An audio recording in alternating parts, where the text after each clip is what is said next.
tarde, Tiago, boa tarde, Luiz, boa tarde a todos que eu não tinha dado ainda boa tarde. Estamos, então, gravando agora, então, não, assim, não é necessário, assim, é que aqui tem um recurso que você pode abrir, tipo um Jamboard dentro do Google Meet, então, quer dizer, eu posso escrever do lado de cá e vocês podem interagir escrevendo do lado de cá, quando a gente quiser discutir matemática mesmo, mas assim, é possível, acho que escrever com o mouse mesmo, mas fica ruim, a letra fica péssima. Então, mas não, assim, não é necessário que tenha, assim, só estou perguntando, porque às vezes... Boa tarde, Zé. Então, boa tarde, Zé. Zé é meu amigo, que eu também convidei para participar aqui do curso. Boa tarde, Lívia. Então, a todos, boa tarde. Hoje, nós vamos começar com...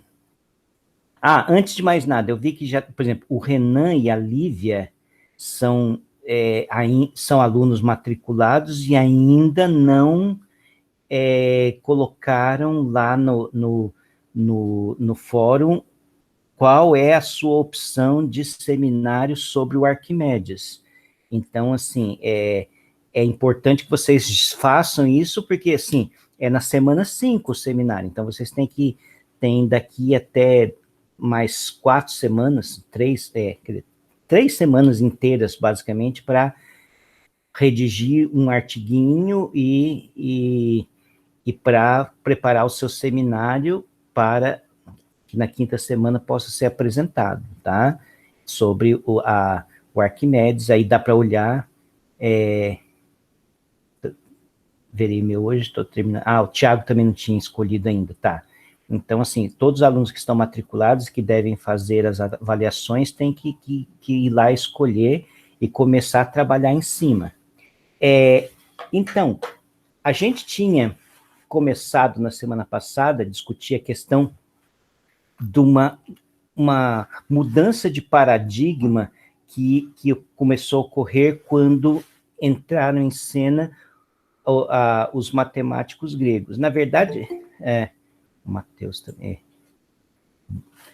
Então, na verdade, não é que assim, os gregos eram super-humanos e os egípcios não sabiam nada, ou os babilônios não sabiam nada, eles sabiam muita coisa, mas é a mudança de perspectiva. Assim, é muito difícil, realmente, e nós talvez não tenhamos condições, assim, de avaliarmos, do ponto de vista histórico, por que houve essa mudança de perspectiva na maneira de organizar, não só de organização social, por exemplo, é claro que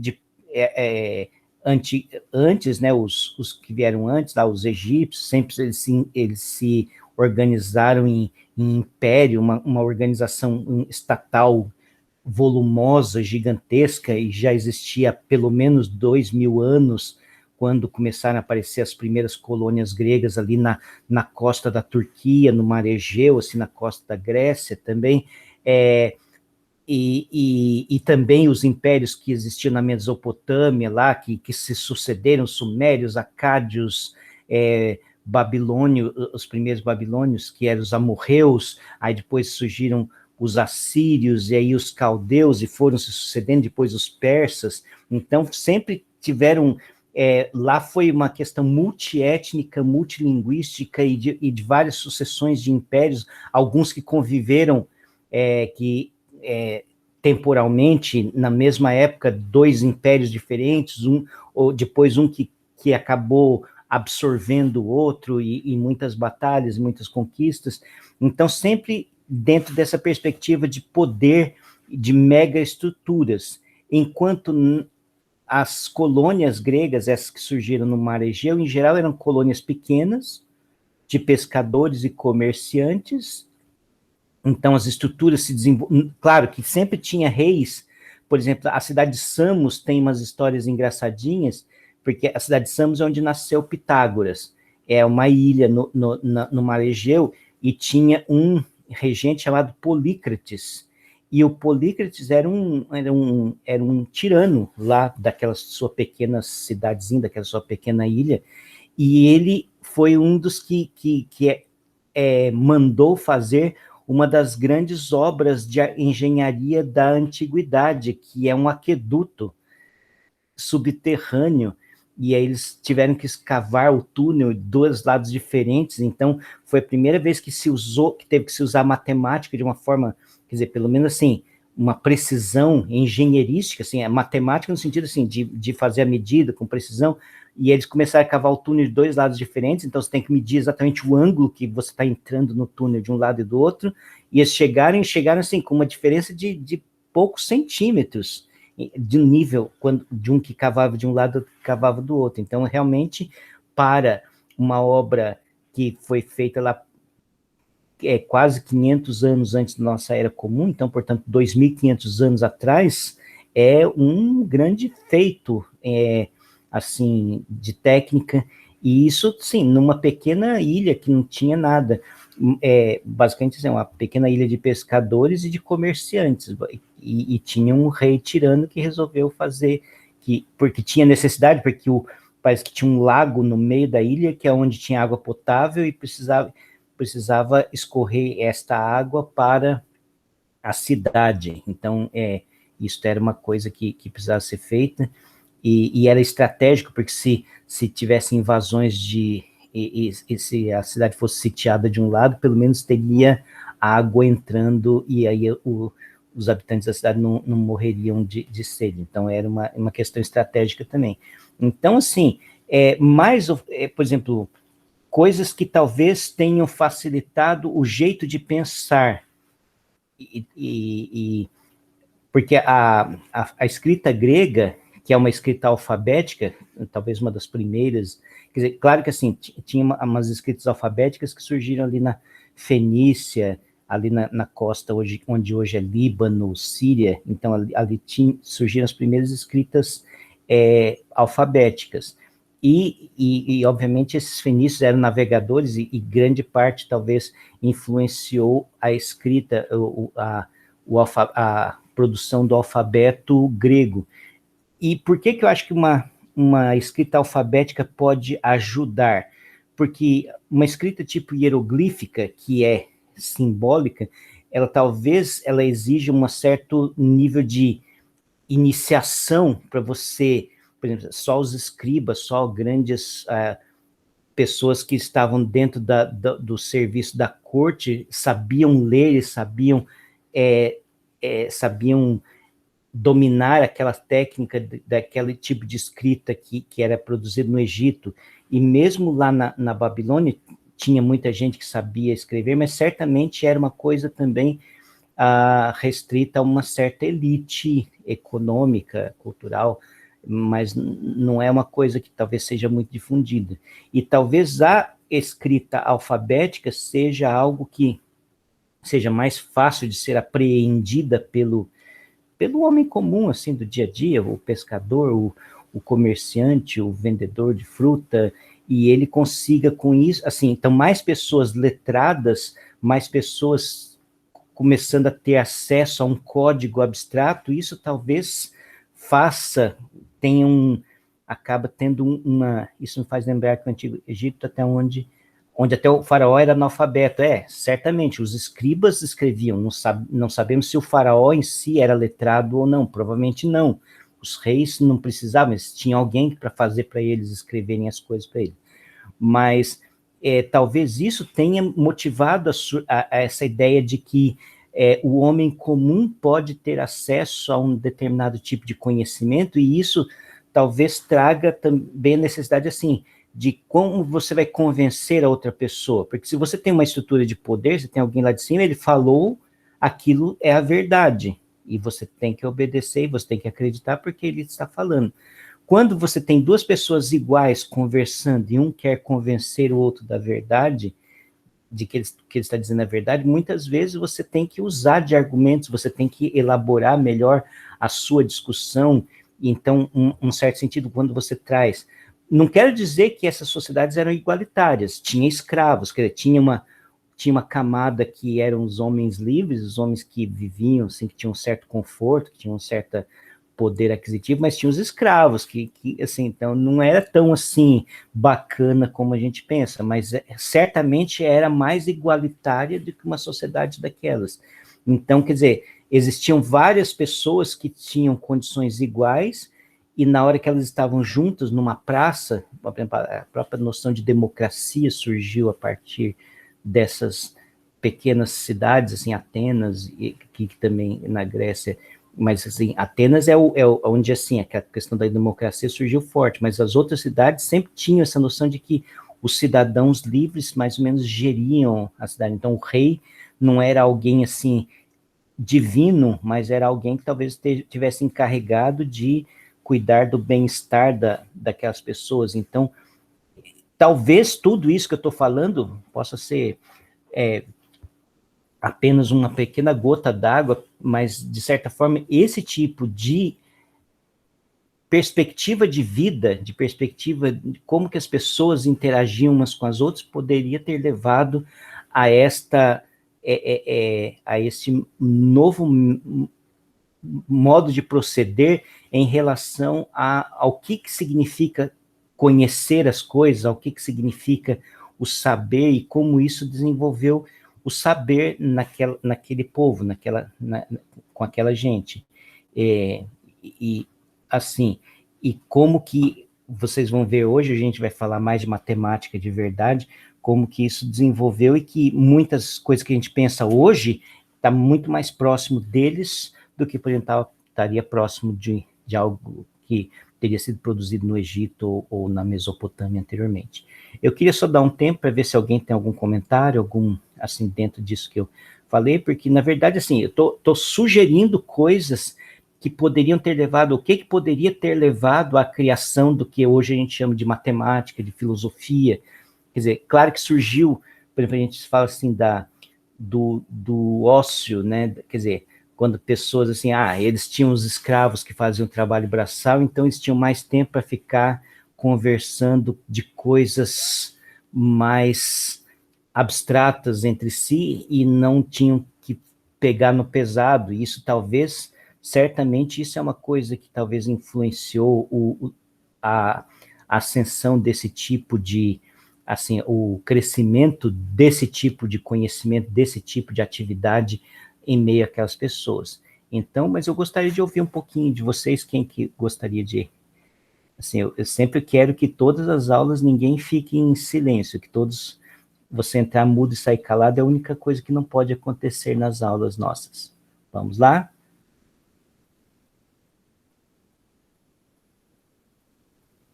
Ih, tá meio fraco hoje, gente. Olha lá, o Zé falou. Não dispõe mais até onde sei. Peraí. Ô Zé, você pode abrir o microfone e falar, porque acho que fica melhor do que simplesmente entrar no chat. Nossa, agora eu percebi o telefone desligado, o microfone desligado. Uhum. Desculpa, tá, boa tarde. Não, é verdade, eram sociedades escravocratas, a grega era, né? Bom, há mais tempo, a elite brasileira tem muito tempo disponível, né? Mas eu acho que não tem nenhum Aristóteles por aqui, né? Claro que não é só isso que faz a coisa, não é só o ócio.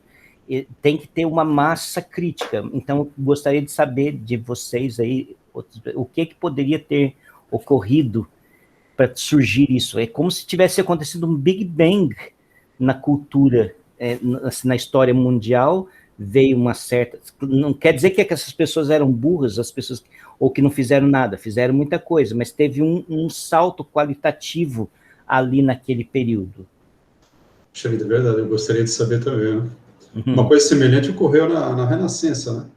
Os nobres europeus, muitos nobres que a gente vê nos livros aí de ciências, eram pessoas com riqueza, eram aristocratas, né? Mas eles gastavam o tempo deles pesquisando ciência, né? O Tycho Brahe, lá de onde o Kepler foi trabalhar com ele, ele era um nobre e ele tinha um observatório astronômico no castelo dele, né? Então, eu não sei mesmo, eu gostaria de saber isso, a questão que você levantou aí, por que deu esse delta de Dirac aí, né? Esse pico aí, né? De interesse intelectual, né? Dá a impressão que os gregos pensaram em tudo, né? Não escapou nada deles, né? Eu não sei, mas eu não sei mesmo, gostei, queria saber. Você vai falar, né? Não, na verdade, eu não tenho essa resposta. Tá.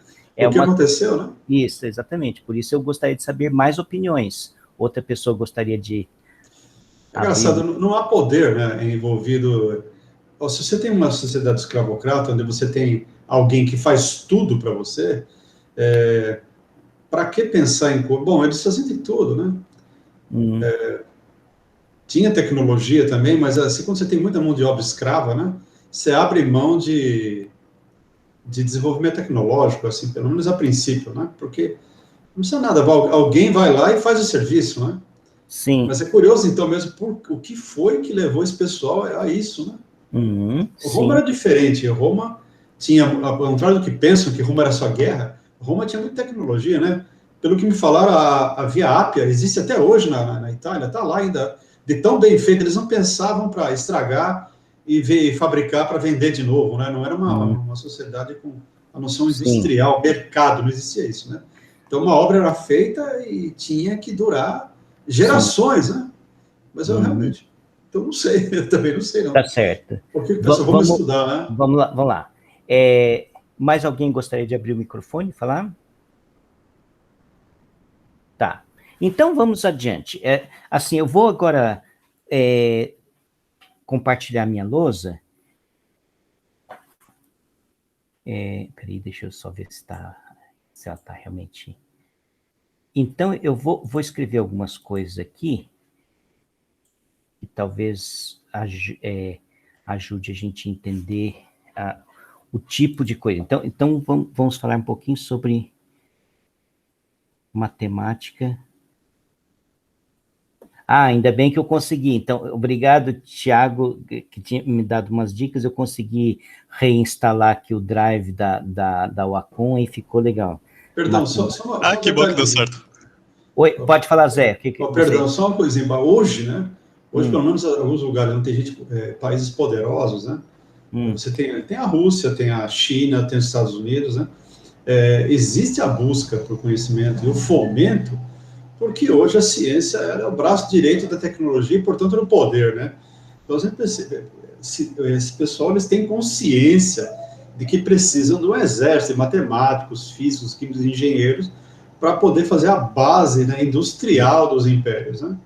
Você mata o cérebro da população, é suicídio, né? É suicídio social. Hoje eu entendo porque tem isso, mas aí do grego eu quero saber mesmo, né? O que deu na cabeça dos malucos lá para estudar, né? Sim. Vamos lá. Agora vou tentar fechar aqui para a gente voltar aqui à questão, assim. Então, sim, eu coloquei alguns vídeos falando sobre Tales e Pitágoras. Gostaria que depois vocês pudessem ir lá assistir sobre... que, assim, muito daqui foi feito naqueles primeiros momentos que são atribuídos a esses matemáticos. Na verdade, não tem nada escrito, né? Quer dizer, Tales é o primeiro matemático grego a ser atribuído resultados matemáticos a ele, mas... De qualquer forma, assim, tudo que a gente sabe, eu tenho também um vídeo que eu acho que é importante que a gente entender bem a questão das fontes, né, que o que a gente sabe da matemática grega vem de fontes muito posteriores. Não existe, em absoluto, os documentos autográficos. Isso não existe. Bom, na literatura da antiguidade não existe mesmo. Em nenhum momento você vai encontrar assim, este foi o livro escrito por Euclides, assim, ou este foi o livro escrito por Aristóteles. Sempre são cópias de cópias de cópias e de muitos séculos e até mais de um milênio posteriores à obra em si. E muitos detalhes sobre a vida dessas pessoas também são, nós obtivemos por comentaristas. Os dois comentaristas gregos que são fontes mais importantes sobre esse primeiro período da matemática grega são Papos, de Alexandria, e Papos já viveu naquele último período da matemática de Alexandria, lá no século IV, assim, 4 depois de Cristo, quer dizer, quando já estava em decadência, assim, quando Alexandria já não estava mais naquele auge, naquele que foi no passado, no tempo de Euclides, no tempo de Arquimedes. Então, Papos, ele é um comentarista importante que traz alguns detalhes sobre como que a matemática tinha sido feita na Grécia pré-Euclides, porque assim, a primeira obra matemática, a obra mais completa que a gente tem e mais antiga é a de Euclides, mas não mais antiga, sim, não quer dizer que os manuscritos sejam antigos. A gente tem, na verdade, versões posteriores, e como eu comentei, a versão dos elementos de Euclides mais próxima que a gente tem é uma versão editada por Theon de Alexandria, já também 5 séculos depois, né? O Theon de Alexandria é o pai da Hipátia, então isso já no século IV depois de Cristo também, que é quando ele escreveu uma edição que seria uma edição didática. Então, na verdade, tem muitas coisas no livro do Euclides que a gente não sabe exatamente se são o texto do Euclides ou se são escólios. Isso é uma palavra importante que a gente não vê hoje em dia, mas o que é um escólio? Um escólio é um comentário que você faz na beira do livro. Em geral, os comentários escrevi na beira como uma nota de pé de página para meio que explicar alguma parte difícil do texto. Só que os copistas posteriores acabavam inserindo o escólio dentro do texto. Então, faziam com que a redação do texto já incluísse o escólio. Então, é muito difícil você separar no texto das obras que a gente tem, tanto do Arquimedes, do Apolônio, do Euclides, o que é o texto original, o que é escólio. Isso é um trabalho, assim, fino de crítica literária que é feito, que tem muitos estudiosos que se dedicam a esse tipo de coisa, de saber exatamente o que é a essência do texto original. Mas antes do Euclides, é claro que o Euclides trouxe um compêndio de muitos resultados que existiram na Grécia, da matemática grega, antes do tempo dele. Então, ele compilou muitas coisas. É claro que você não sabe também exatamente o que é autoral do Euclides, que são teoremas que o Euclides demonstrou e o que o Euclides compilou do conhecimento que já existia. Muita coisa certamente existia pré-Euclides, mas o jeito com que ele fez, isto realmente é novidade. Mas o fato é, de novo, o que a gente sabe dos matemáticos anteriores é de comentários posteriores. Então, Papos, e o outro é o Próculos. Próculos, ele nasceu em Constantinopla, também passou um tempo em Alexandria, e ele morreu em Atenas. Então, Próculos já é do século VI, século V para século VI, ele 400 e pouco, 500 e pouco, então já é do período bizantino, assim, então, quando o Império Romano do Ocidente já tinha decaído, então Alexandria já não era mais aquelas coisas, e o Próculos é uma pessoa que escreveu sobre o Euclides e sobre os matemáticos anteriores. E assim, mas coisas que a gente sabia sobre a matemática, tipo assim, vamos dizer, ênfases. Então, a primeira, com certeza, era a questão da geometria. Então, a geometria é central na matemática grega, geometria. Então, tanto a questão de problemas de construções geométricas, com régua e compasso,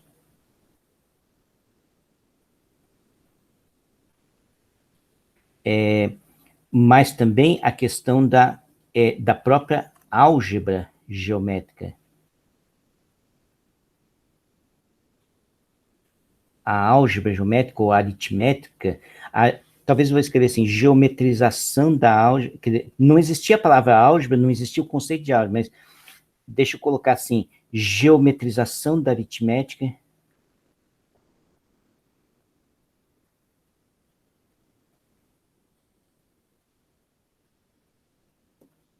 E talvez, vou colocar aqui também, álgebra é uma palavra que é posterior, né? A álgebra é uma palavra árabe e, na verdade, não existia esse conceito em álgebra geométrica. Mas, então, a geometria grega, ela surgiu, sim, da necessidade de, claro, medir coisas, comparar coisas, mas a questão principal que em tudo isso aqui é a noção de que os resultados precisavam ser demonstrados. Então, quer dizer, é a primeira vez que surgiu a necessidade de que você precisava ter um processo, um mecanismo de raciocínio, que você seguisse certos passos de raciocínio e você conseguisse ser convencido de uma certa verdade geométrica. Porque, como a gente tinha colocado, os egípcios, os babilônios, eles tinham a noção de que os exemplos que eles trabalhavam eram exemplos que tinham eram exemplos paradigmáticos, quer dizer, não era só, não funcionava só para quando era 2 e 3, mas funcionava quando você mudava os números, mas o procedimento era reconhecidamente geral, muito embora eles não soubessem formular aquilo de uma maneira assim, em abstrato, assim, não tinha noção de fórmula ou não tinha noção de teorema, assim, teorema, para todos os casos vale isso. Então, eles tinham que dar um caso específico e dizer como é que funcionava, e aí, uma vez que você entendesse aquilo, você podia mudar o caso e fazer aquele procedimento e iria funcionar também. Então, era outra maneira de lidar com os problemas. Mas essa coisa da demonstração é uma coisa que apareceu na geometria grega. Agora, que a pessoa para a qual foi atribuídas as primeiras demonstrações foi Tales de Mileto, mas não se tem nenhum registro efetivo de que o Tales tenha obtido aqueles teoremas, por exemplo, o teorema de que o ângulo inscrito num semicírculo é reto. Então, até vi aqui a demonstração, por exemplo, como é que ele poderia ter demonstrado que um ângulo inscrito num semicírculo... Oi, peraí, alguém entrou aqui, peraí, deixa eu só ver aqui. Ronaldo, tá. Um ângulo inscrito no semicírculo é reto. Então, ele pegaria aqui esse ângulo aqui, deixa eu apagar. Então, a partir do centro, ele poderia traçar aqui. Então, isto aqui é o raio, isto aqui é o raio, isto aqui é o raio. Então, ele teria que saber, a priori, que um triângulo isósceles, os ângulos da base são iguais. Então, ele teria esses ângulos aqui iguais. E ele teria que saber que a soma dos... Isso são coisas que ele teria que saber anteriormente para conseguir provar isso aqui. Que a soma dos ângulos internos de um triângulo qualquer sempre é 2 ângulos retos. Então, por exemplo, isso aqui tem um ângulo alfa, aqui tem um ângulo beta. Então, a soma dos ângulos 2 alfa mais 2 beta dá 2 ângulos retos. Então, como aqui tem um ângulo alfa mais um ângulo beta, teria um ângulo reto aqui. Então, isso é uma forma com que ele poder demonstrar. Não é a forma que a gente usa hoje em dia, por exemplo, a gente, na verdade, demonstra uma coisa muito mais geral, que o ângulo inscrito é sempre a metade do ângulo central. Isso é como eu faço, por exemplo, quando eu dou geometria quantitativa. Então, se eu disser isso aqui sai como corolário. Mas sim, são maneiras diferentes, mas de qualquer forma, você vê que você precisou pelo menos de 2 resultados. Você precisou de 2 resultados precedentes para chegar a uma conclusão.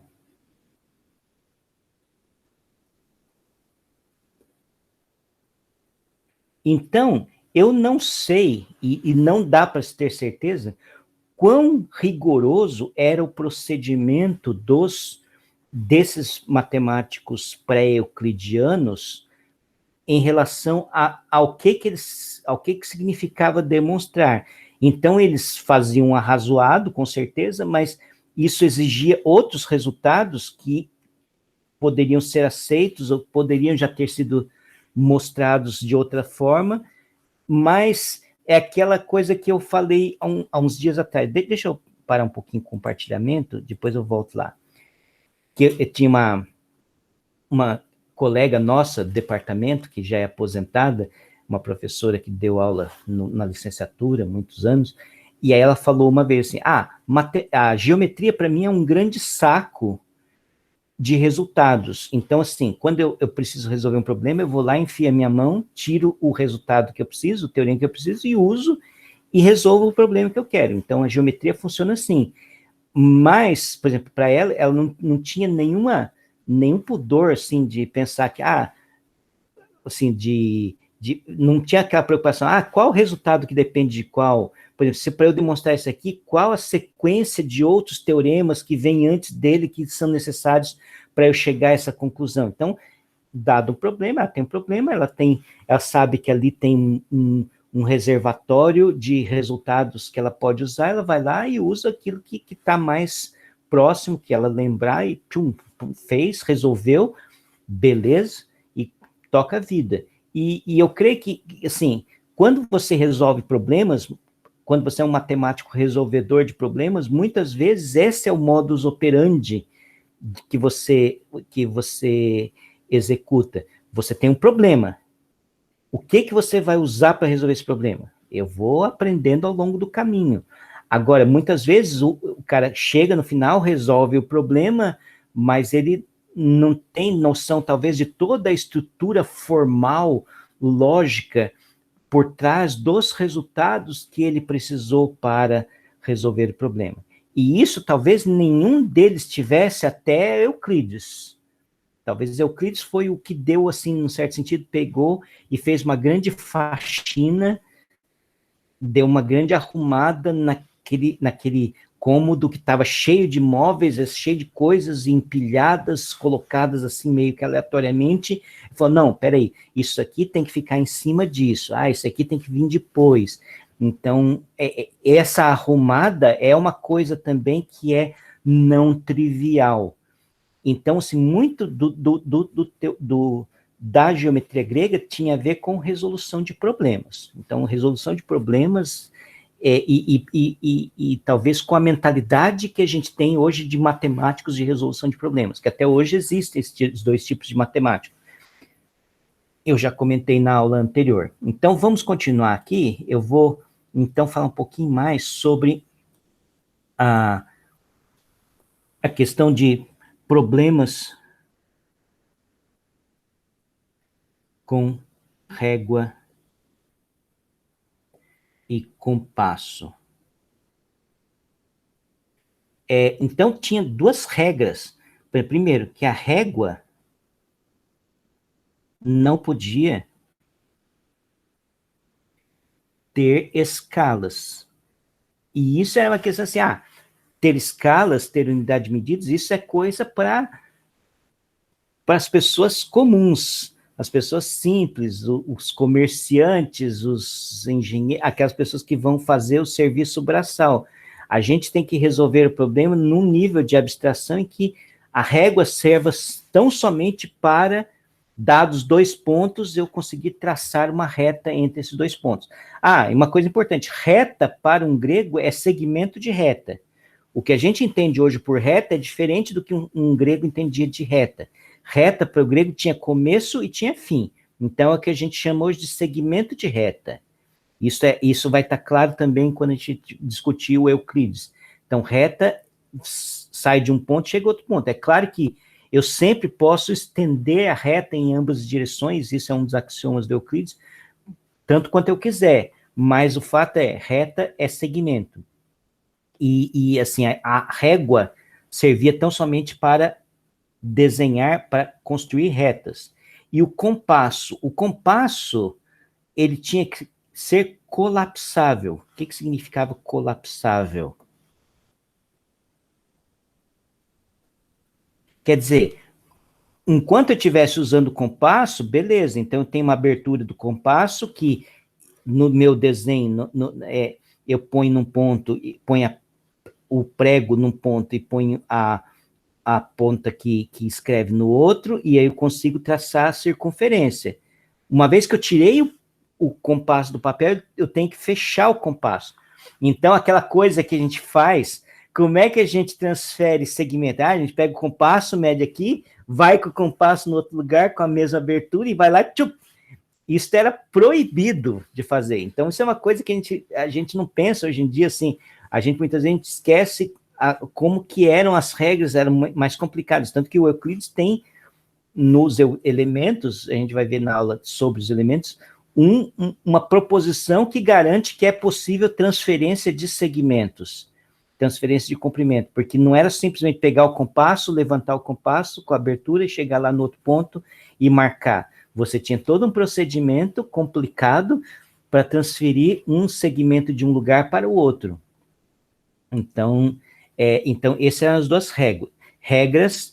Então, você, por exemplo, você sabia construir a partir disso, construir um triângulo equilátero, construir uma reta perpendicular, construir retas paralelas, construir bissetrizes de ângulos.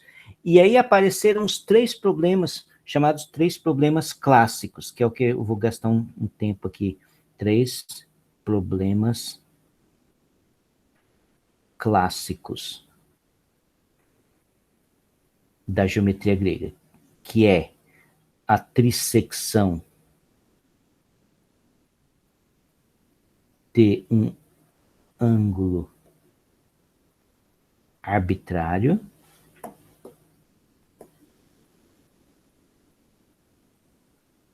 então, se dado um ângulo qualquer, então eu queria, com régua e compasso, saber se era possível construir com régua e compasso 2 semirretas, ou tal forma que o ângulo fosse dividido em 3 partes iguais.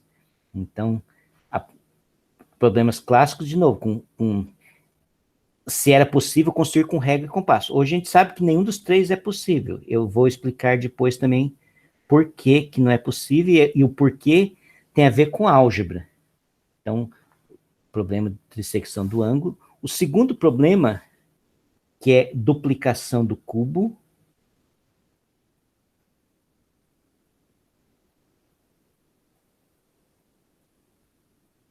Um cubo, então, basicamente, a ideia é, dado um cubo,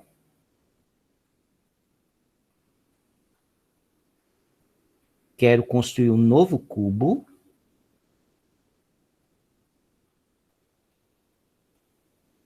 tal forma que o volume desse cubo, então, que o volume é V, o volume desse cubo é 2V. Então, se você tem um lado L, você quer saber qual o tamanho desse L. Então, a gente sabe que esse L aqui teria que ser esse L vezes raiz cúbica de 2. Então, na verdade, quer dizer, eles não usavam esses números assim. Então, a ideia era construir um novo cubo, construir o lado de um novo cubo que tenha o dobro do volume do cubo inicial. E esse problema tem uma lenda associada a ele que na cidade de Delos teve uma praga, teve uma epidemia, e aí eles foram ao oráculo consultar, o oráculo de Apolo, e aí foi dito assim, vocês têm um templo de Apolo na sua cidade, e vocês têm que duplicar o altar de Apolo. E o altar de Apolo era um altar cúbico, então eles tinham que duplicar aquele cubo, então eles queriam saber como fazer esse procedimento. Então, a primeira ideia que eles tiveram era duplicar o lado, mas aí você tem um cubo 8 vezes o volume, e não 2 vezes. Então, e aí eles continuaram morrendo e eles não sabiam por quê, porque eles não tinham duplicado corretamente o cubo. Então, e esse era um problema. Então, tem essa lenda associada à duplicação do cubo, mas o problema era esse: como construir raiz cúbica de 2 com regra e compasso. E o terceiro problema, que é a quadratura do círculo.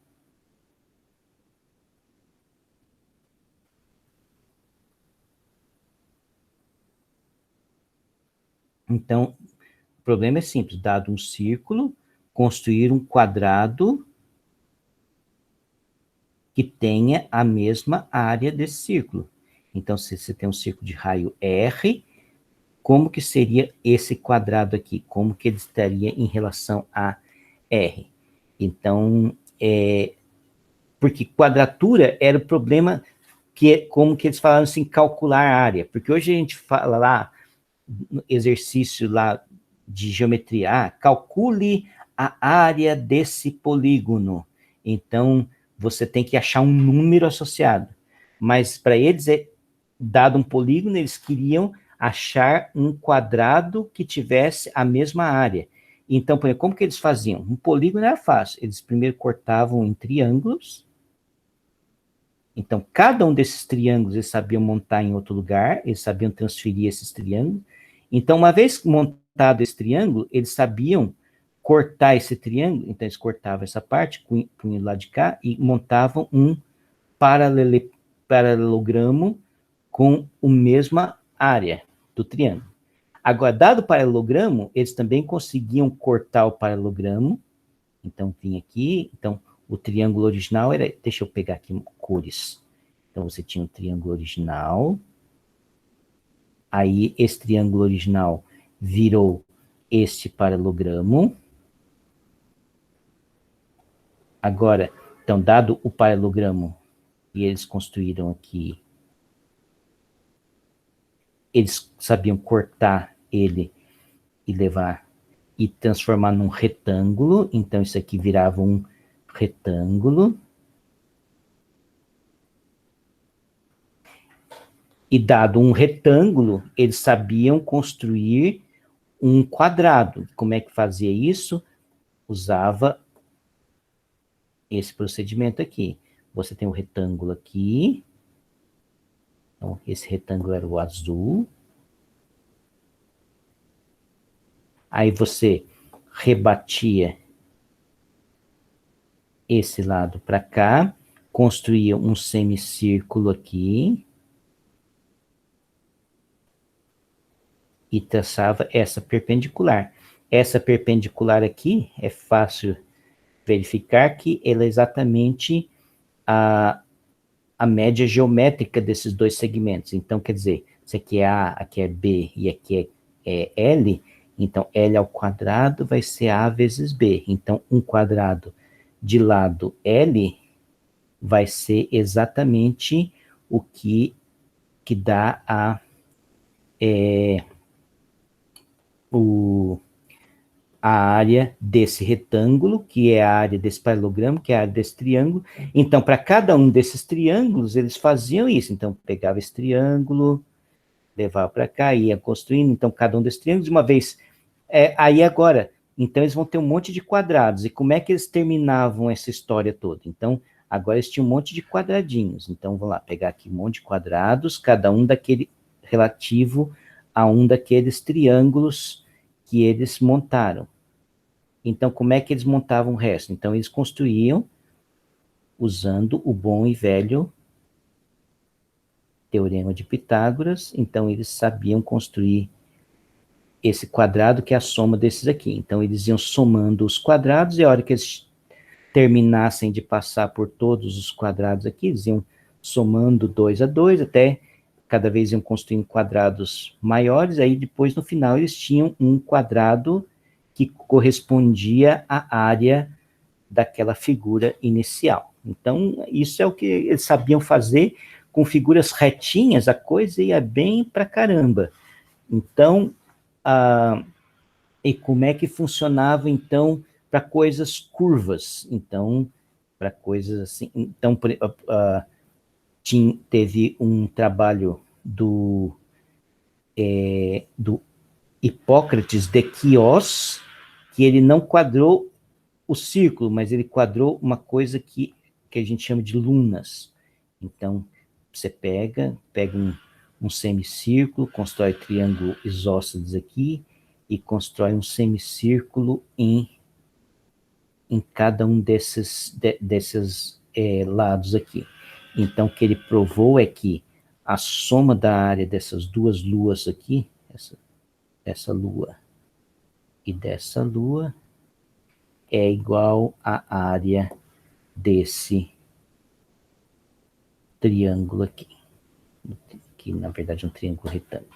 Então, ele conseguiu fazer com esse aqui, com outras específicas. Por exemplo, se você tivesse luas do seguinte tipo, você pensa aqui, você tem um semicírculo, aí você tem um hexágono, quer dizer, pega metade de um hexágono regular, e aí faz na verdade, os círculos aqui também com tamanhos que são proporcionais a, quer dizer, desculpa, meu desenho está horrível. Você faz semicírculos aqui, que na verdade você não faz semicírculos, você tem que fazer 1/3 de você tem que basicamente desenhar 1/3 de círculo em cada um deles, e você consegue calcular a soma dessas 3 duinhas, que vai ser a soma desse pedaço, desse hexágono. Então, são coisas desse tipo que o Hipócrates sabia fazer, mas não necessariamente ele sabia calcular, e ninguém conseguia fazer um quadrado que tivesse a mesma área de um círculo. Então, esses eram os 3 problemas. Então, rapidamente eles começaram a perceber que não dava. Então, na verdade, existiram vários mecanismos engenhosos e complicados, e que eu vou começar a mostrar agora, para resolver. Então, o Pappus, ele classificou os problemas em 3 tipos de soluções, assim, chamado problemas planos. Planos são aqueles que conseguem resolver com régua e compasso. Os tradicionais são os problemas euclidianos, que a gente chama hoje, com régua e compasso. Aí tinha os problemas sólidos entre aspas, porque na verdade não é sólido aqui. Sólidos que usavam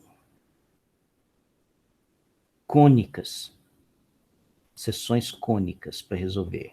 Então, inclusive a duplicação do cubo dá para resolver usando seções cônicas. A primeira solução com seções cônicas é de Meniacmus. E o terceiro é problemas lineares,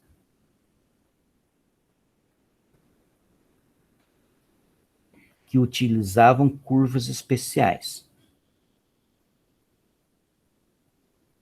Então, eu vou apresentar a partir de agora alguns exemplos de soluções de problemas desses 3 problemas: da trissecção, da duplicação do cubo, trissecção do ângulo, da duplicação do cubo e da quadratura do círculo, usando essas curvas especiais. Então, deixa eu passar agora para o GeoGebra. Eu vou mostrar a primeira curva, que é a chamada trissectriz de Hípias. Espera aí. Vocês já estão vendo aqui o GeoGebra? Sim. Uhum. Então, basicamente, qual que é a ideia? Você constrói um quadrado, e aí você constrói a seguinte curva. A curva, ela é dos pontos que é a intersecção dessa semi-reta que determina um ângulo com uma reta paralela ao lado aqui, à base do quadrado, de tal forma que a razão entre esse ângulo e o ângulo reto, então o ângulo aqui formado aqui embaixo, E a razão entre esse ângulo e o ângulo reto é a mesma razão entre esse segmento AF e o lado do quadrado, AD. Então, veja só. Conforme eu vou variando, ó, então eles estão na mesma proporção. E aí vão desenhando esta curva, que é uma curva transcendente. Ela é uma curva que tem arco tangente envolvido aqui. Então, agora, veja como essa curva, ela, por definição, ela fica fácil de resolver problema Fica fácil de resolver problema de trissecção. Vamos trissectar. Então, como é que eu vou trissectar? Então, dado um ângulo, tá? Dado esse ângulo aqui. Vamos pôr, peraí. Antes de... Deixa eu só fazer já a coisa. Desculpa. Deixa eu voltar. Deixa eu fazer... Né? Ó, então, vamos pôr um ângulo bem certinho, vamos pôr 60 graus. Será que eu consigo? 60 graus. Opa! Esse é um ângulo que não, em geral, não dá para trissectar. Então, vamos fazer o seguinte, vamos pegar aqui, vamos...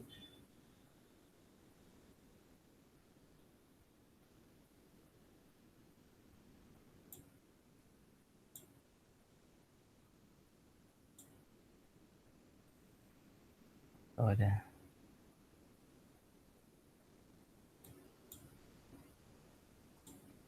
Então, 1, 2, 3, isso aqui basta.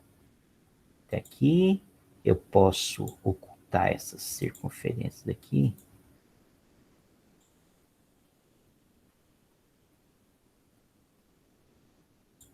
Não.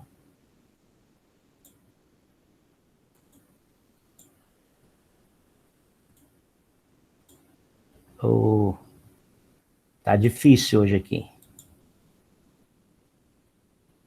Pronto.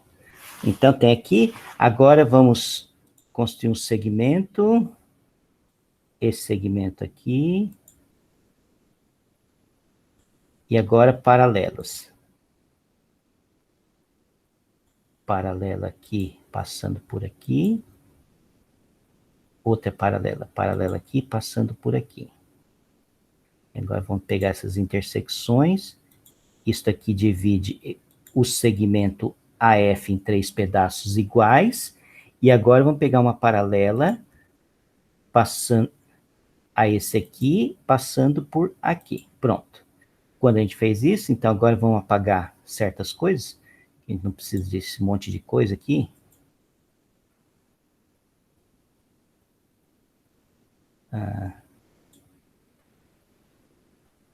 Tá? Agora o que a gente precisa é ver onde que essa reta cruza aqui. Então vamos brincar um pouquinho mais com... Opa! É que do jeito que eu construí, fica tudo... Peraí, eu vou... Do jeito que eu fiz, dá para fazer para todos os ângulos. Eu não deveria ter vinculado a trissecção do segmento a desse jeito. Mas, de qualquer forma, tá... Ok, vamos voltar lá nos 60 graus. Vamos ver se eu consigo. 60, aí. Tá. Então, agora vamos pegar aqui uma semi-reta. Saindo aqui do A. E passando exatamente nesse ponto de intersecção aqui. Vamos só ver, para a gente ver que tamanho que está esse aqui. Eu quero saber que ângulo que é esse. Ângulo.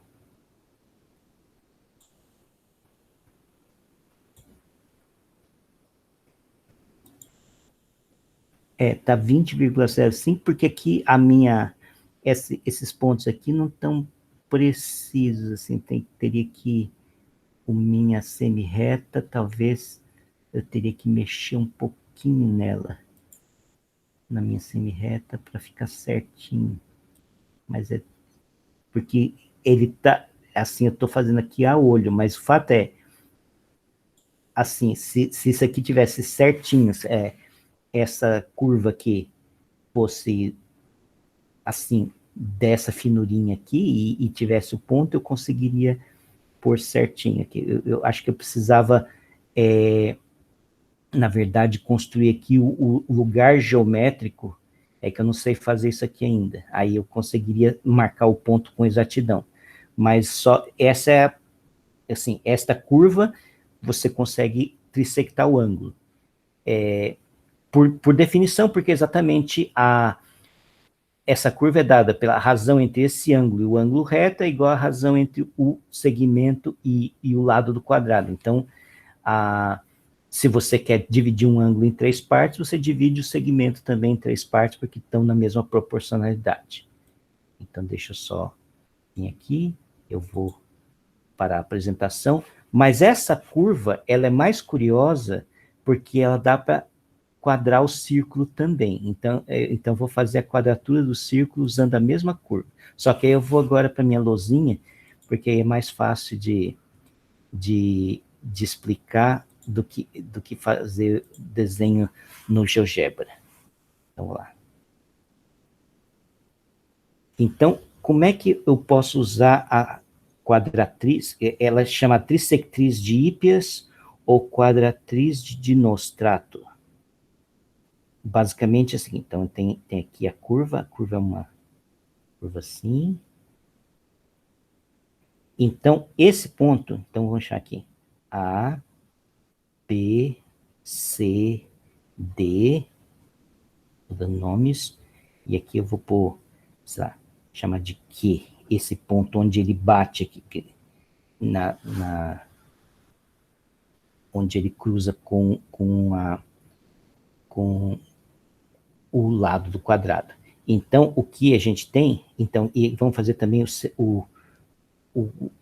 um quarto de círculo aqui. Então, esse DB, esse arco DB, está para o lado AB,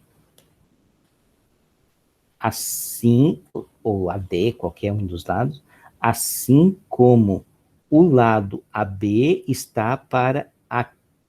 Então, na verdade, ele está para a Q. Então, quer dizer, só para a gente fazer aqui uma conta. Então, se o lado é 1, vamos supor que o lado é 1, então o DB, esse comprimento aqui, ele é π sobre 2. Esse é o tamanho.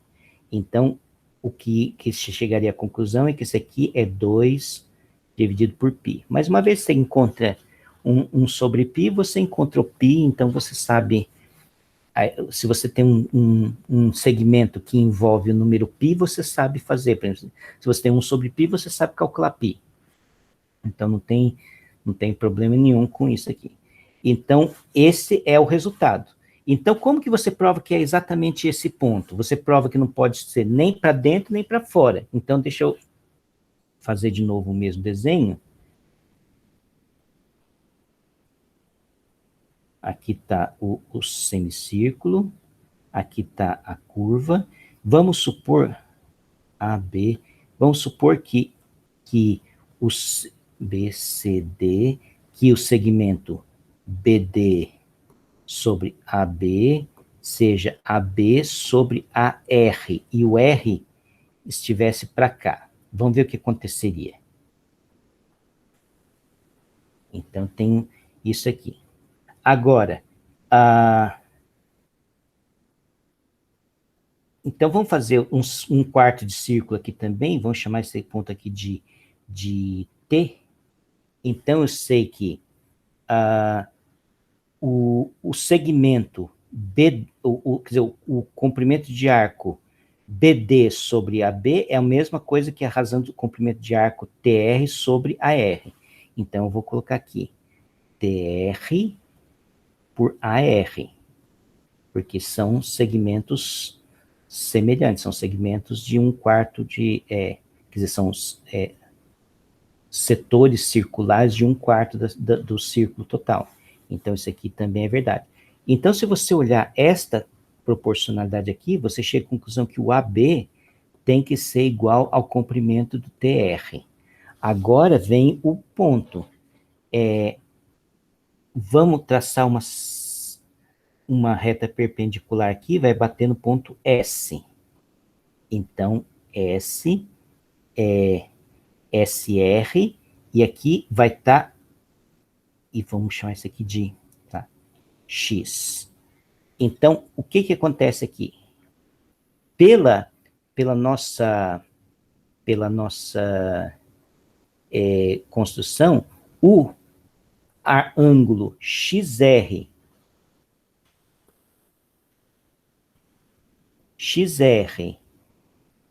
está para SR, da mesma, porque essa proporcionalidade aqui é a mesma que, peraí, deixa eu só pegar aqui a minha colinha, que eu fiz esse negócio aqui já há algum tempo. Tá, bem, o TR está para... Ah, tá. Veja só. Não, desculpa, deixa eu apagar aqui. Vamos agora pensar nesta razão entre este ângulo em relação ao ângulo total. Então, quer dizer, o TR está para o XR, assim como AB, porque veja só, se eu traçar uma paralela aqui, esse SR tem essa altura aqui. Então, a gente sabe que essa curva, que é a curva trissectriz, ela é dada por aquela razão entre o ângulo e o ângulo de 90 graus, que é exatamente o TR, está na mesma razão entre o lado do quadrado e esse pedaço. Então, aqui, vamos colocar assim, AD, que é a mesma coisa que AB, dividido por SR. Agora, veja só que TR, a gente já tinha chegado à conclusão aqui que era igual a AB. Então, aqui a gente chega à conclusão que o SR teria que ser igual ao arco XR. E aqui vem o ponto que mata a nossa questão. Por que não é verdade? Porque todo qualquer, se você pega uma circunferência, pega uma reta tangente e pega aqui um ângulo qualquer, esse comprimento aqui da tangente sempre é maior do que o arco. Na verdade, ele é maior que qualquer polígono inscrito aqui dentro, então ele acaba sendo maior do que o arco. Então aí a contradição vem disso aqui, porque a gente sabe que SR tem que ser estritamente maior do que o comprimento do arco XR. Seria uma reta tangente aqui à circunferência. E a mesma coisa acontece, então com isso você chega à contradição.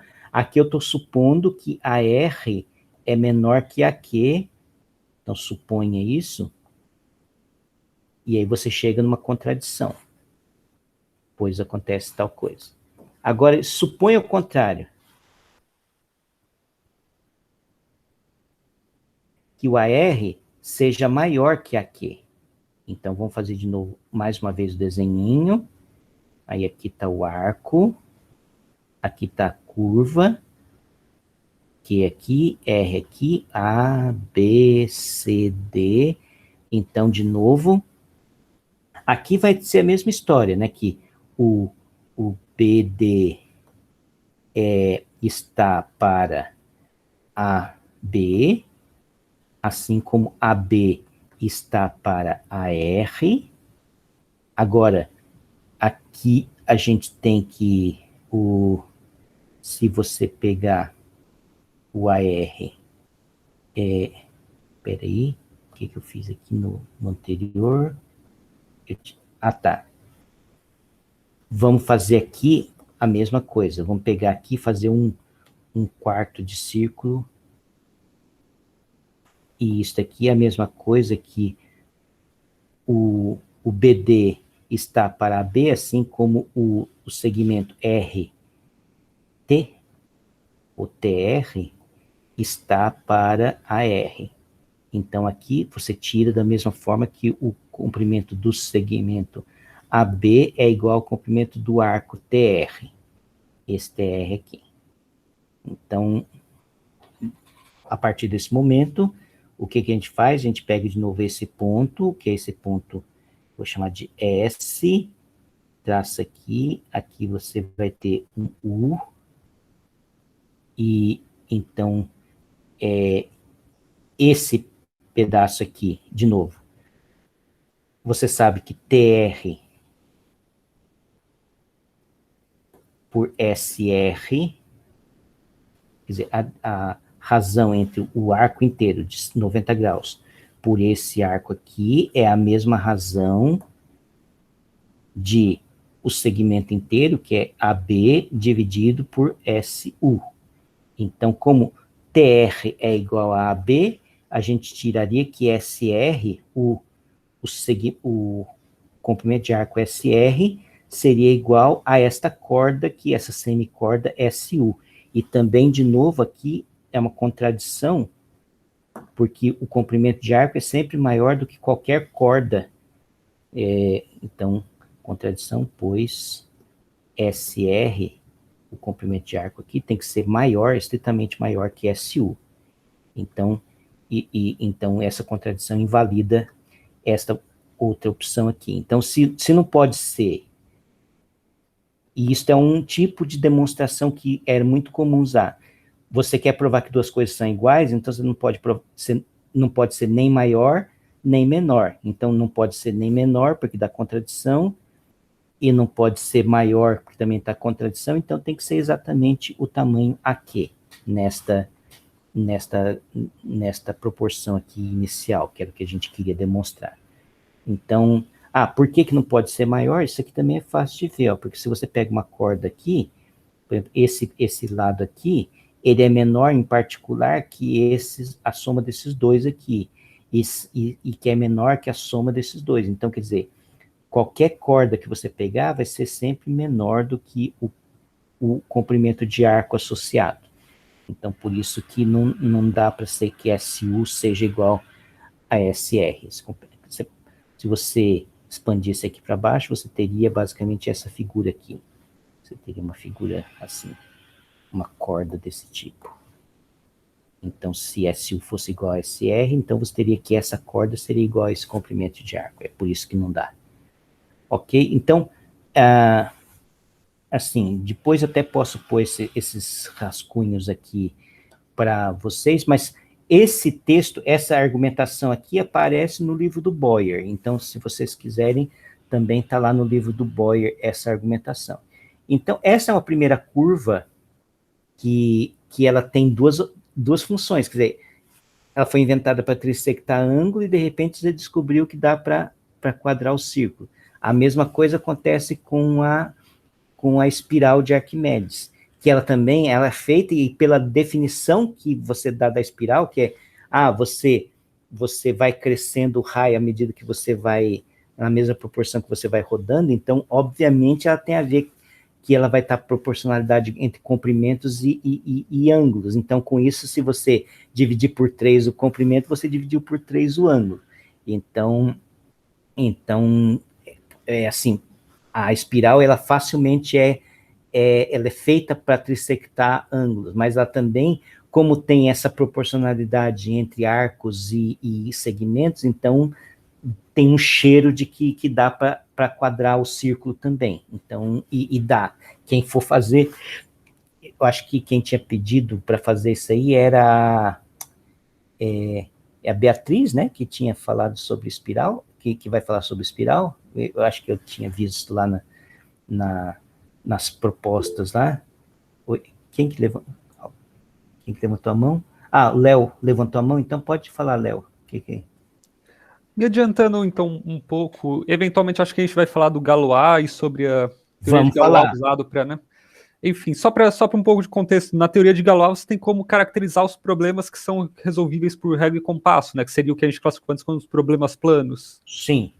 Uma pergunta mais na na parte matemática mesmo, tem alguma teoria que te permite caracterizar os problemas que são resolvidos com cônicas ou coisas do tipo? Na verdade, assim, tem uma teoria, por exemplo, o corpus, o corpo, como é que chama? Origami.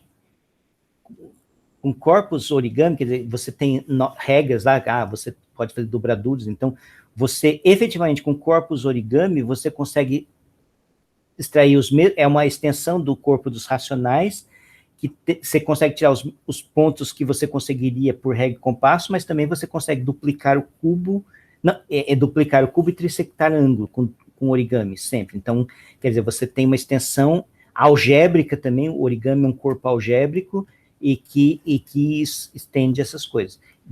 Eu vou falar um pouquinho mais de extensão de corpo a hora que eu terminar aqui as outras curvas aqui, porque aí é falar por que não dá. Assim, por que não dá, aí talvez nem todos tenham feito Galois até agora, assim, eu sei que muita gente fez Galois, inclusive comigo, mas tem gente que não fez Galois aqui, então eu vou deixar para falar isso aí até o fim dessa aula. Não, estamos quase no fim dessa aula.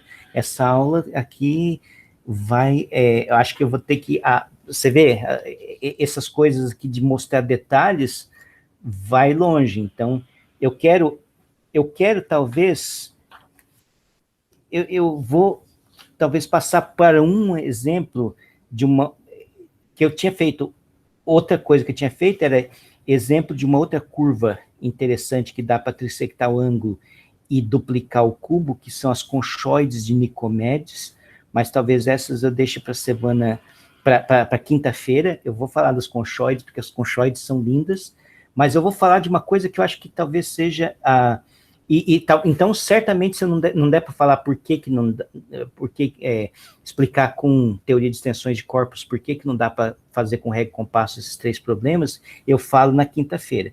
Mas eu quero agora mostrar para vocês, deixa eu só primeiro abrir aqui, eu vou abrir um recente, esse aqui.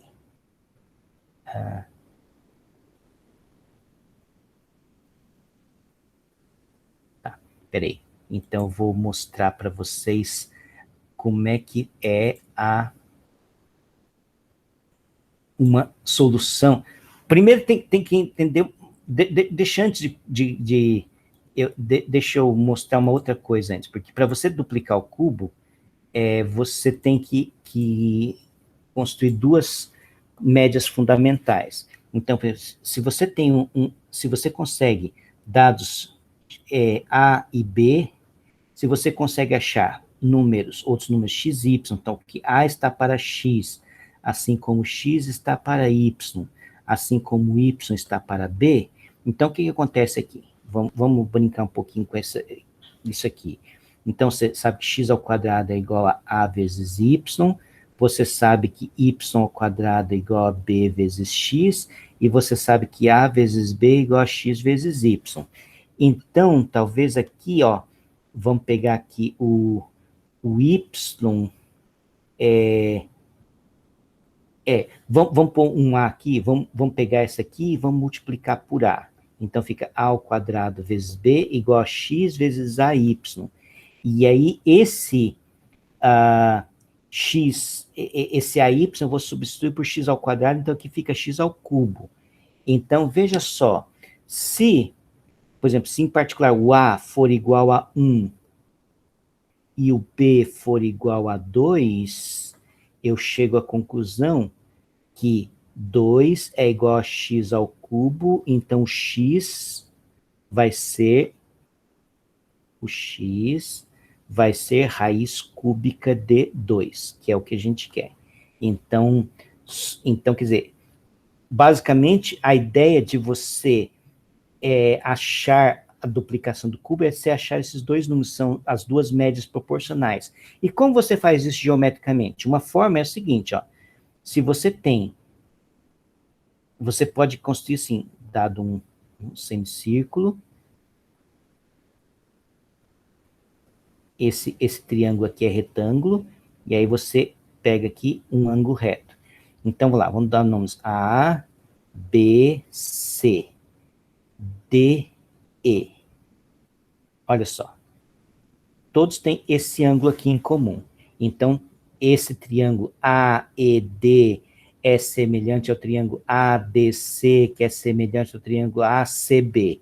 Então, eu sei que AE está para AD, aqui o AE é um cateto e o AD é a hipotenusa desse primeiro, que está na mesma proporção que AD, agora o AD virou um cateto desse triângulo ADC, e está para a hipotenusa, que é a C. Agora, a C virou o cateto desse último triângulo retângulo aqui, está para a B.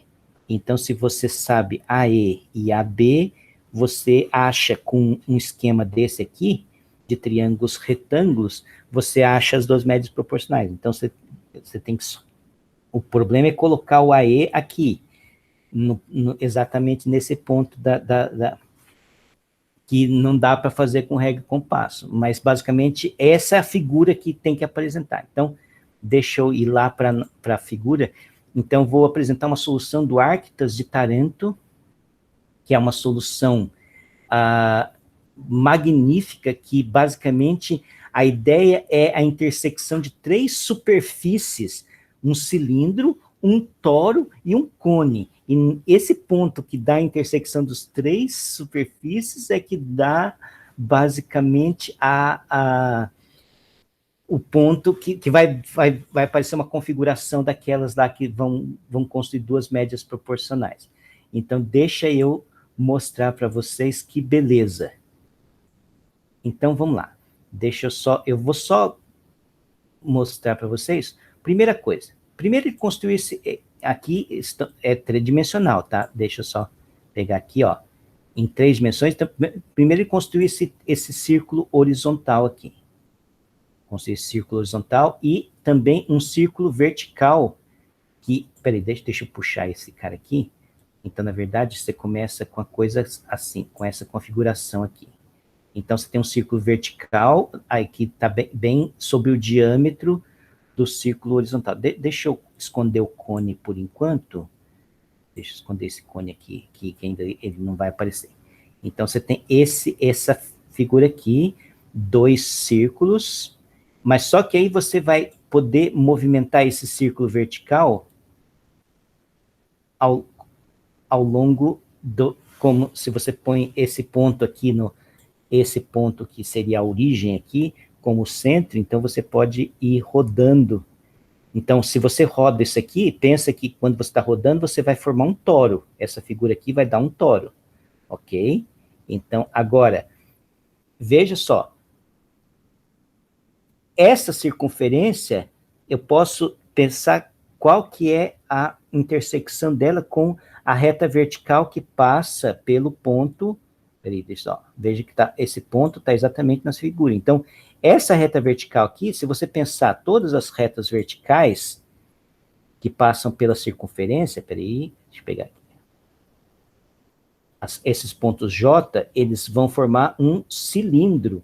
Então, quer dizer, esse ponto L, na verdade, é a intersecção do cilindro, o círculo de base é esse círculo que passa por B, e com esse toro que é produzido pela rotação desse círculo vertical aqui. Então, aí está esse ponto L aqui. Aí, então, isso aqui está dentro de uma semicircunferência, então eu posso construir esse triângulo aqui, eu acho que é K o nome desse deixa eu ver, dá para abrir mais aqui, é K o nome desse ponto aqui. Aí, o que acontece? Eu construo esse círculo, aí pego essa reta vertical que eu tenho aqui por causa da intersecção do toro com o cilindro, e traço a partir daqui uma reta horizontal, uma reta perpendicular a esta outra corda aqui. Então, esse aqui também é um ângulo reto, que passa pelo ponto O. Ok? Então, aqui, ó, você vê que aqui tem exatamente a configuração que a gente precisa, só que aí a gente tem que pôr as 2 medidas. Então, veja só, o que a gente faz? Vamos supor que você tenha aqui você tem o lado, e aqui você tem o dobro. Então, na verdade, isso aqui, exatamente, esse aqui vem da circunferência que passa por R, então, essa corda aqui, KO, que está passando aqui, deixa eu só virar um pouquinho, quer dizer, é K, o nome da letra que está na origem. Então, essa corda KO é exatamente a metade de KB, ok? Então, então aqui estamos já preparados. Aí, o que ele fez? Pega esse cone que passa pela origem e que passa por essa corda, gerado por essa corda, a corda é a geratriz. Então, veja que cada ponto aqui dessa circunferência aqui do cone, ele está à mesma distância que KO está. Então, quer dizer, qualquer ponto que eu encostar aqui vai ser exatamente aquele R. Então, o que eu tenho que fazer? Eu tenho que levar esse ponto Q exatamente para encostar lá. Deixa eu ver se já encostou. Aqui que mora o bicho, né? Então, quando encostou, veja só. Aqui estamos, então, naquela configuração, ó, o KO está para K, não sei que letra, esse é J, assim como KJ está para KL, assim como KL está para KH. Agora, o KO é a metade do KH, então aqui eu tenho exatamente aquela configuração de triângulos que eu tinha mostrado para vocês. Eu tinha mostrado essa configuração aqui para vocês, que é uma configuração de triângulos retângulos, e que dava exatamente a questão da duplicação. O fato é, você tem que encostar exatamente isso aqui, esse aqui tem que ser a geratriz. Quando você tem isso aqui, então essa reta continua sendo geratriz. Então, se você estendesse esse cone também passaria a geratriz do cone passaria pelo ponto L. Mas esse ponto L já é a intersecção do cilindro com o tório. Então, você tem, na verdade, a intersecção de 3 superfícies tridimensionais para resolver esse problema. Então, esse eu acho, assim, a solução mais linda e inusitada, assim, chega a emocionar esse negócio, porque você tem que ter uma visual... Eu apanhei um monte para fazer isso aqui no GeoGebra, que eu posso ficar olhando para cá, para lá, mexendo. Eu tenho... Imagina, quer dizer, o cara fez isso aqui sem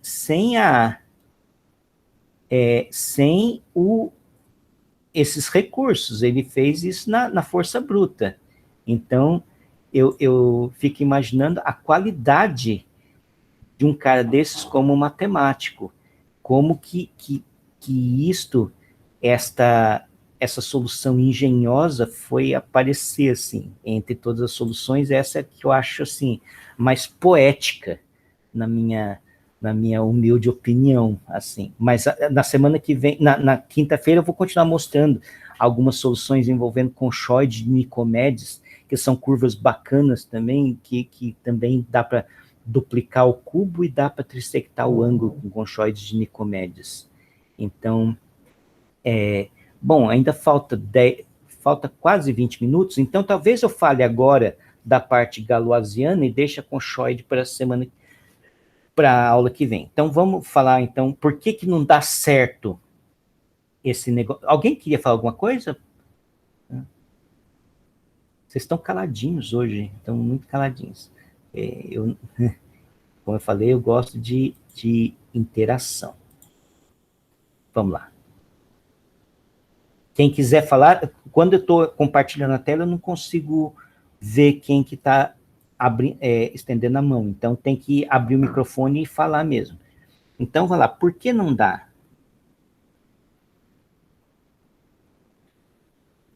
Então, essa resposta vem no século XIX. E tem a ver com teoria de extensões de corpos.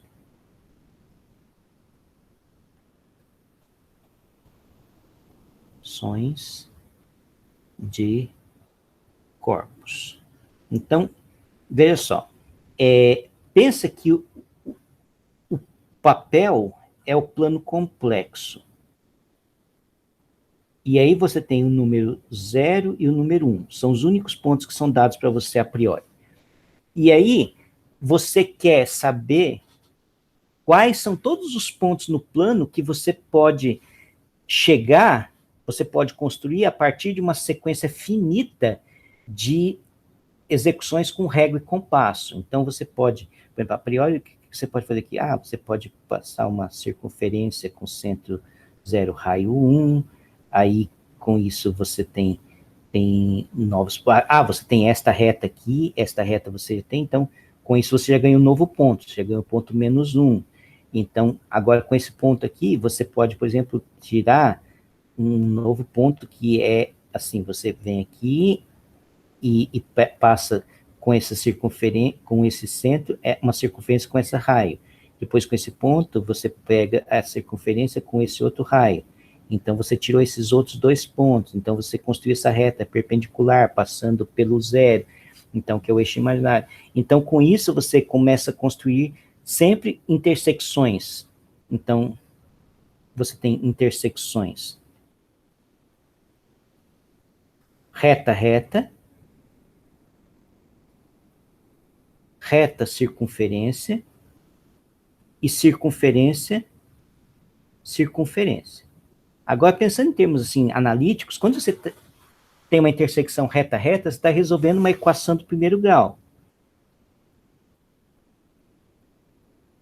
Se você quer achar a intersecção de duas retas, o que você está fazendo é um sisteminha de equações de primeiro grau, basicamente. Você tem essa reta, você tem essa reta, você tem a equação dessa reta, você tem a equação da outra, então você quer saber que ponto que é esse. Quando você faz reta, circunferência ou circunferência, circunferência, está resolvendo equações de segundo grau. Então, ou você está resolvendo sempre uma equação de primeiro grau ou uma equação de segundo grau. Em cada passo que você dá na sua construção com régua e compasso, você vai construindo. Uma coisa que você consegue mostrar é que você consegue construir todos os racionais. Bom, você consegue construir todos os inteiros, né? Você vai abrindo aqui, tá? Então, você consegue construir todos os inteiros e você consegue construir todos os inversos dos inteiros. Como é que você constrói os inversos inteiros? Então, inversos inteiros é fácil. Pega aqui 0, 1, vamos supor que eu queira construir 1/3. Então, o que eu faço? Se eu construir os inteiros para cá, também construo os inteiros lá para cima. Então, vamos supor, vou fazer menor aqui, senão não vai caber nem no meu desenho. Então, lá. Aqui tem o 0, aqui tem o 1. Então, vamos supor, esses números aqui eu sei construir porque a partir do momento que eu tenho essa reta, e eu tenho aqui, eu consigo construir o I, consigo construir... Então, agora eu pego e traço essa reta aqui. E eu também consigo construir paralelas. Então, eu consigo construir essa paralela e consigo construir essa paralela. Quando eu construir essa paralela, aqui eu tenho 1/3. E aí eu consigo dividir o segmento unitário em qualquer N pedaço. Com isso, eu consigo construir os racionais. Todos os racionais são construtíveis com régua e compasso. Então, vamos supor que assim, se eu tenho racionais, por exemplo, eu tenho 2 números que eu construo com régua e compasso, eu consigo construir a soma deles. Isso aqui no corpo mesmo. Porque assim, se eu tenho esse número, que é um ponto no plano complexo, que eu construí com régua e compasso, esse outro que eu construí com régua e compasso, como é que eu faço para construir a soma? Simplesmente traço uma paralela aqui, esse ponto aqui é a soma. Então, se aqui eu tenho um ponto A, aqui eu tenho um ponto B, esse aqui é o ponto A mais B. A mais B pensando como número complexo. Talvez eu vou chamar de Z e W. Z aqui, W aqui, eu consigo construir Z mais W. E também eu consigo multiplicar fácil. Eu consigo multiplicar 2 números. Então, na verdade, eu tenho um corpo. Quer dizer, os pontos construtíveis com régua e compasso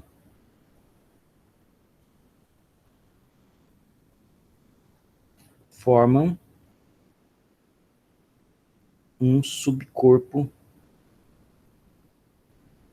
de C. Vamos fazer tudo, né?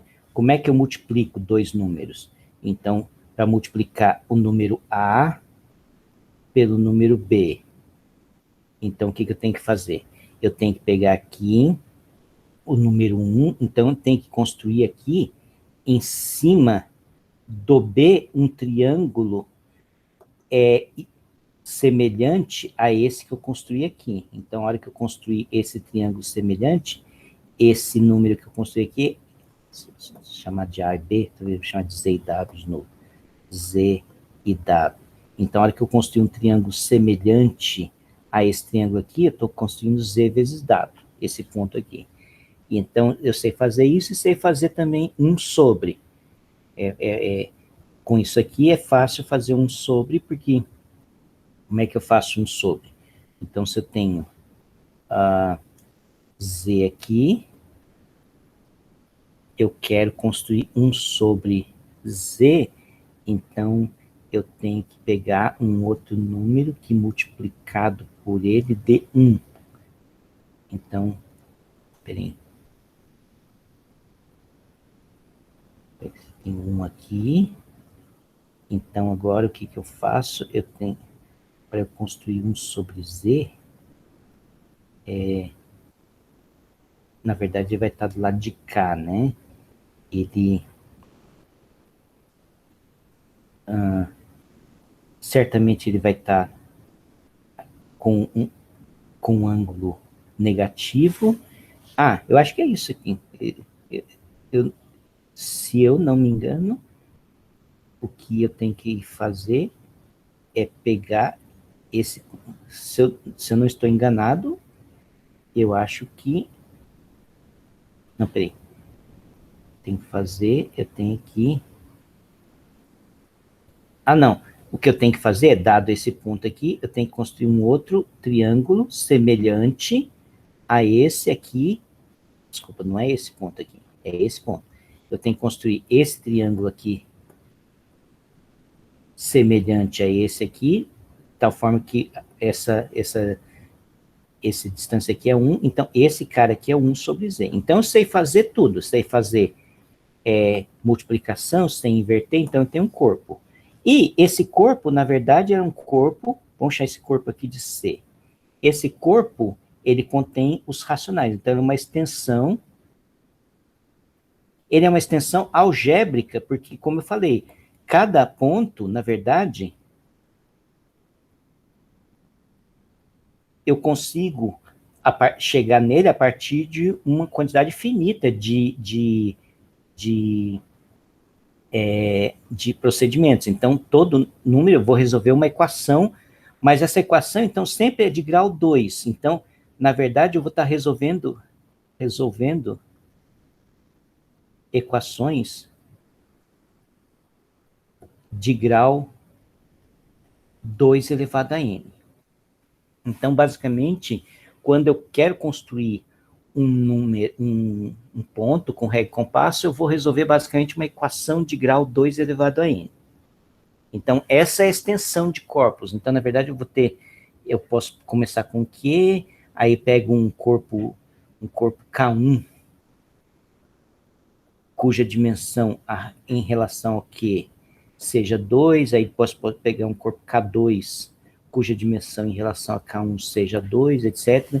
Então, construo, na verdade, uma cadeia de corpos, um reticulado de corpos, aí, dados 2 corpos, eu sempre consigo construir um corpo que contém aqueles 2 anteriores, e assim eu vou levantando essa cadeia e tem um limite, e esse limite é esse cara aqui. Então, ele é um limite indutivo, na verdade, de extensões de corpos. Mas aí vem o problema. Então, por que, por exemplo, eu não posso duplicar o cubo? Porque duplicar o cubo significa achar esse número, que ele é a solução desse... Quer dizer, você tem esse polinômio p de x, então ele é uma raiz desse polinômio. Só que esse polinômio aqui, ele é irredutível. Por que ele é irredutível? Por exemplo, se você quer saber, aqui no caso, grau 3, basta saber se ele tem raiz em z, mas os candidatos à raiz desse cara aqui é mais ou menos 1 ou mais ou menos 2. Você vê que nenhum deles aqui são raízes desse polinômio, então ele não tem raízes inteiras, então, portanto, não vai ter raízes racionais, então esse polinômio é irredutível. Então, ele é um polinômio de grau 3, ele não é um polinômio de grau potência de 2. Então, ele não, esse número, que é uma raiz desse polinômio, não cabe em nenhuma extensão de corpos que você vai construindo a partir de extensões de grau 2 em grau 2. Esse número não está lá dentro de nenhum desses corpos. Então, portanto, ele não está dentro desse corpão aqui, original. Desse corpão que é o limite de todas essas extensões. A mesma coisa acontece, por exemplo, se você quer trissectar ângulos. Vamos pensar um ângulo simples. Assim, vamos pensar o ângulo 60 graus. Então, eu quero saber se o ângulo de 20 graus eu consigo construir com ré e compasso. Então, na verdade, eu vou querer construir o cosseno de 20 graus. Mas, então, vamos pegar uma fórmula aqui. O que é o cosseno de 3θ? Cosseno de 3θ é cosseno de 2θ mais θ. Isso aqui dá cosseno de 2θ, cosseno θ menos seno de 2θ, seno θ. E isso aqui dá cosseno de 2θ, eu posso escrever como sendo 2 cosseno θ ao quadrado menos 1 vezes cosseno de θ, e o seno de 2θ é menos, aqui seno de 2θ é 2, seno de θ, cosseno de θ, então com isso, seno de θ, cosseno de θ aqui, seno de θ ao quadrado. Aí, esse seno de θ ao quadrado, eu posso escrever como sendo 1 menos cosseno de θ ao quadrado. Então, vai ficar aqui, ó. Aqui vai ficar 2 cosseno de θ ao cubo menos cosseno de θ menos 2 cosseno de θ, 1 menos cosseno de θ ao cubo. Então, aqui vai aparecer um outro cosseno vai aparecer aqui menos 2 cosseno de θ, que ficou menos 3 cosseno de θ, e ficou mais 2 cosseno de θ ao cubo. Então, ficou 4 cosseno de θ ao cubo menos 3 cosseno de θ. Peraí, mas tem uma coisa que tá me... Ah, claro. Isso aqui é a fórmula de cosseno de 3θ. Tá. Então, agora vamos lá. Cosseno de 3θ, cosseno de 3 vezes 20 é 60 graus. Então, você tem cosseno de 60 graus, que é 1/2, é igual, então, o que você obteve? 4 cosseno, então, de 20 graus ao cubo, menos 3 cosseno de 20 graus. Então, se você coloca isso aqui, dá 8. Então, vamos chamar cosseno de 20 graus de x. Então, fica 8x ao cubo, menos 3x, menos 6x, menos 1. Você quer uma raiz desse cara aqui. E, novamente, isso aqui é um polinômio de grau 3, então você vê que os candidatos à raiz são mais ou menos 1, mais ou menos meio, mais ou menos 1/4 e mais ou menos 1/8. Nenhum desses caras aqui são raiz desse polinômio aqui. Você pode verificar na mão. Então, esse polinômio também é irredutível, então não dá para transformar num polinômio de grau 2 vezes um polinômio de grau 1. Então, esse aqui também, esse número aqui, cosseno de 20 graus, não é raiz de nenhum polinômio de grau potência de 2, e, portanto, ele não pertence àquele conjunto. E, por último, eu não vou fazer muita coisa, que já estamos acabando o tempo, por que não dá para quadrar o círculo? Então, quadrar o círculo significa dizer se π pode ser descrito, pode ser raiz de algum polinômio.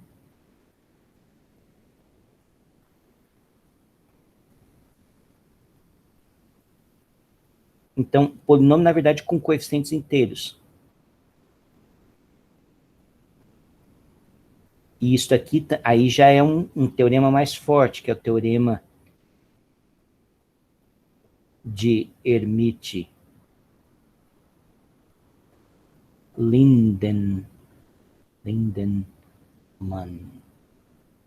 que diz que π ele é transcendente.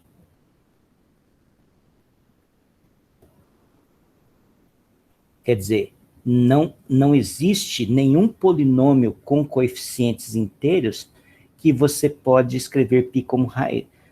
na verdade, tudo que eu falei aqui, esse conjunto C aqui, ele é de extensões algébricas de racionais, então, cada número aqui, na verdade, é uma equação de grau 2n com coeficientes, você pode sempre multiplicar, tirar os denominadores com coeficientes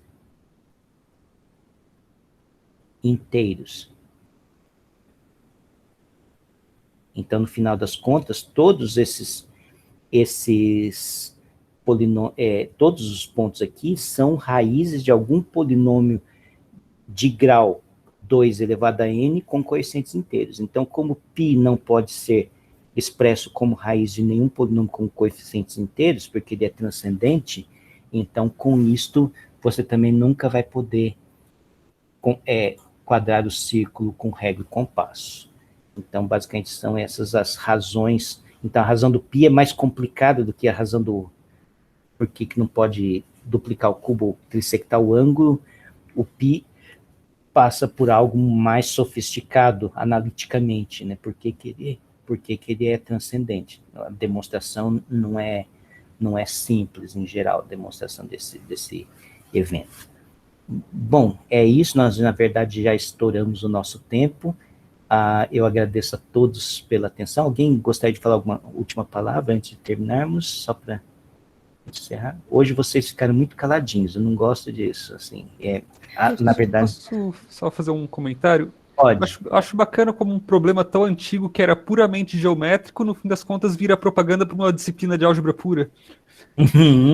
Sim, então, eu já dei teoria de Galois algumas vezes, é uma das disciplinas mais difíceis do curso de bacharelado, mas também uma das mais divertidas, assim, que tem resultados profundos e interessantes. Bom, é isso, assim, a gente continua essa discussão, assim, eu não imaginei que ia tomar tanto tempo, porque ainda, eu não quero falar só sobre construções com régua e compasso, eu quero falar também sobre incomensuráveis, que é uma coisa muito, muito dentro da matemática grega, e como que isso e o método de exaustão, e como isso é muito moderno, no certo sentido. O método de exaustão, no certo sentido, ele é muito mais com a cabeça da análise que a gente tem hoje, assim, Weierstrass, do que do Newton, assim. Então, assim, os gregos, eles estavam mais próximos. Se eles tivessem um sistema, basicamente, o que impediu, talvez, os gregos de inventarem o cálculo há uns 300 anos, 200 anos antes de Cristo, foi a falta de um sistema único de coordenadas onde eles pudessem escrever todos os objetos no mesmo lugar e fazer contas e transformar, e também um sistema, num certo sentido, de notação que possibilitasse eles manipularem aqueles símbolos ao invés de só pensar em termos de figuras. Então, são os dois problemas que levaram a esse atraso de mais de 1000 anos na descoberta do cálculo. Mas, se eles tivessem inventado o cálculo, eles já teriam inventado o cálculo da forma correta, da forma mais rigoroso do que o Newton, do que o Leibniz, quando eles inventaram, porque eles estariam mais próximos, talvez, do que o Weierstrass faz a dado, epsilon maior que zero. Pois é, eu vou tentar meio que argumentar com vocês de que o método de exaustão ele é muito mais moderno do que a gente imagina. Então, bom, mas isso fica realmente para a próxima vez. Muito obrigado a todos por estarem aqui, e eu incito vocês sempre a falarem mais, assim, hoje vocês ficarem meio quietinhos. Assim. É muita coisa nova para mim, professora, eu não sabia nem o que falar, eu estava só absorvendo, vendo, nossa, que legal, que legal, as construções de GeoGebra que eu adoro. Então, e assim, deu muito trabalho, assim, eu não sei, eu queria compartilhar, eu não sei se existe alguma forma de pôr um applet do GeoGebra dentro do Moodle, que aí eu poderia pôr essas figuras e vocês podiam ficar lá brincando. Vou ver se dá para fazer. Eu acho que o Pinho faz isso, né? O Pinho... O que eu sei que dá para fazer é compartilhar o link da construção online. Então, é que eu não estou fazendo, porque eu me ferrei porque eu não sabia como fazer online. Aí eu baixei a versão antiga do GeoGebra que eu pude gravar tudo no meu computador. Uhum. Então, mas eu ainda vou pesquisar mais como fazer isso para deixar para vocês essas figurinhas bacanas para vocês ficarem mexendo com elas, assim, é bem legal.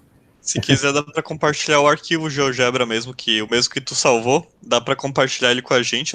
Eu acho que pelo Moodle mesmo abrir, ele não tem como, mas daí a gente pode baixar e daí ficar brincando com eles. Então, não sei se o Moodle aceita que tu compartilhe lá, mas qualquer coisa dá para fazer no Drive. Eu acho que a mesma pasta onde que tá salva essas aulas, daria para compartilhar, fazer uma pastinha com arquivos extras, e daí a gente olha tudo lá. Tá Acho certo. Que seria uma boa. Tá bom. Então, eu vou agora encerrar aqui a gravação. Peraí, de onde que encerra a gravação?